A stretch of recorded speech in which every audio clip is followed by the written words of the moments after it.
Kasado na ngayong araw ang unang bugso ng pagbabakuna kontra African Swine Fever.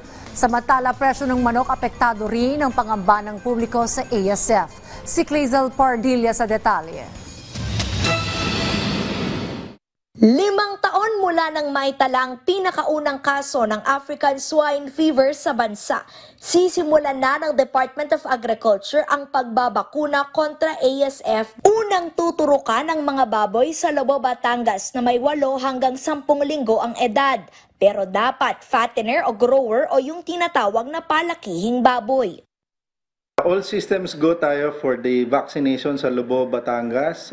Yung mga na-test natin na baboy prior to vaccination ay negative and healthy. So, matutuloy yung bakuna natin bukas. 9 o'clock. Hindi pwedeng katayin, ibenta within 30 days minimum.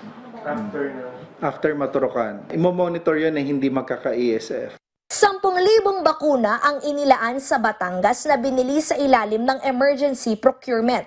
Darating naman ng 150,000 doses ng bakuna sa susunod na linggo. Gagamitin ito sa mga probinsya ng Quezon, Rizal, Laguna, Mindoro at North Cotabato. Bahagi ito ng kabuang 600,000 doses ng ASF vaccine na layong gamitin para pigilan ang pagkalat ng ASF sa bansa upang maparami ang supply ng lokal na baboy at mas maging abot kaya ang halaga. Samantala, nilinaw ng DA na nananatiling sapat ang supply ng manok. Kasunod ito ng pagtaas ng presyo ng manok sa ilang pangunahing palengke sa Metro Manila. Sa price monitoring ng DA, nasa 100 hanggang 230 pesos ang per kilo ng buong manok.